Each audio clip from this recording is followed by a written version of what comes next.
CM doctor Mohan Yadav का बयान। हम आपके माध्यम से प्रदेश की जनता से अपील करते हैं, जहां चुनाव हो रहे हैं मतदान करें। कल 6 लोकसभा क्षेत्र में चुनाव होने वाला है। मतदान करना ये हमारे लिए, लोकतंत्र के लिए सबसे पुनीत और पावन कार्य। आपके माध्यम से अपील करता हूं, हर एक मतदाता अपना अपना वोट ज़रूर डाले, वहाँ जहाँ जिसकी पार्टी में देना चाहे, लेकिन वोट ज़रूर दे। मुझे इस बात की प्रसन्नता है कि भारतीय जनता पार्टी की आज मैं कार्यालय की बैठक में शामिल हुआ, जिसमें हमारी चुनाव प्रबंधन समिति की बैठक हुई और बहुत अच्छे से हमने जो चुनाव का अभी तक का आंकलन किया है, एक तरह से मंथन हुआ है। हमारा 2 चरण हमारे कल के बाद और बात करें हमने बाकी की सीटों का और आंकलन विस्तार से बात की है और यशस्वी प्रधानमंत्री का कल सफलतम रोड शो हुआ। अभी तक की सभाएं हुई, हम सबके गृह मंत्री की जो सभाएं होंगी विस्तार से बात हुई।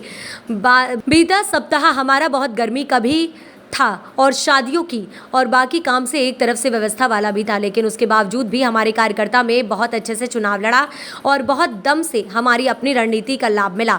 हम सब ने मिलकर बड़े पैमाने पर भाजपा के पक्ष में वोट देने की लोगों से अपील की। मैं अपनी ओर से यशस्वी प्रधानमंत्री के लिए आभार मानना चाहता हूं, जिनमें दोनों के कारण से मध्य प्रदेश और मोदी मह गया। ये लगातार 10 साल के कामों के कारण से मध्य प्रदेश में बच्चे बच्चे की जुबान पर मोदी मोदी है।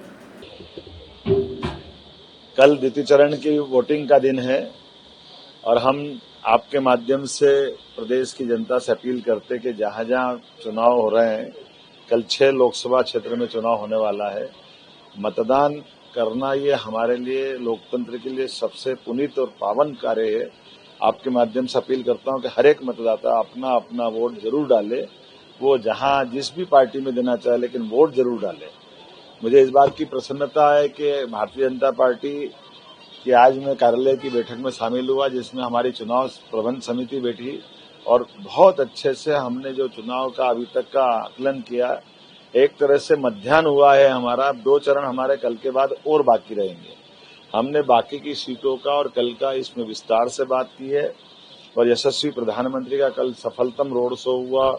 अभी तक की सभाएं हुई, माननीय एचएम साहब की, माननीय गृह मंत्री जी की जो सभाएं हुई, माननीय राजनाथ सिंह जी की सभाएं हुई, इन सबके मेरे दौरे सहित सबकी विस्तार से बात हुई और मुझे इस बात का संतोष है कि यद्यपि बीता सप्ताह हमारा बहुत गर्मी का भी था और शादियों की और बाकी कारणों से एक तरह से व्यस्तता वाला भी था, लेकिन उसके बावजूद भी हमारे कार्यकर्ताओं ने बहुत अच्छे से चुनाव लड़ा और बहुत दम से हमारी अपनी रणनीति का लाभ ये मिला कि बड़े पैमाने पर भाजपा के पक्ष में लोगों ने वोट दिया है।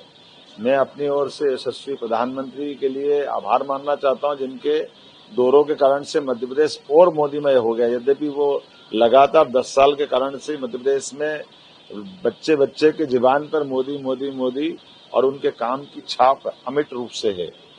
आज के इस अवसर पर मेरे साथ हमारी पूरी समिति बैठी है। आज अपनी मध्य प्रदेश की धरती पर पुनः रात्रि में माननीय गृह मंत्री श्रीमान अमित शाह जी आने वाले हैं। कल उनके साथ गुना और राजगढ़ के जिले के दौरे पे मैं रहने वाला हूं। हम उम्मीद करेंगे कि माननीय गृह मंत्री जी का दौरा भी उसी गरिमा और आनंद के साथ संपन्न हो, जिसके कारण से उनकी अतीत के दौरों की हम तो प्रशंसा कर रहे हैं। मेरी अपनी ओर से आपके माध्यम से पुनः अपील है कि ये मध्य प्रदेश शांति का टापू है। हम अपने निर्वाचन में खुल करके भाग लें, जवाबदारी से भाग लें और यहाँ की व्यवस्थाओं में डूब कर चलते रहें।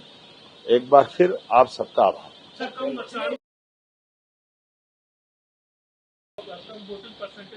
हाँ, हुआ ना। हमने कार्यकर्ताओं से कहा है, मैं जनता से आपके माध्यम से अपील कर रहा हूँ कि मतदान करना ये सबका अधिकार है और मतदान हमको करना ही चाहिए, क्योंकि लोकसभा हो या विधानसभा, खासकर लोकसभा तो और लोकसभा विधानसभा 5-5 साल बाद चुनाव होता है।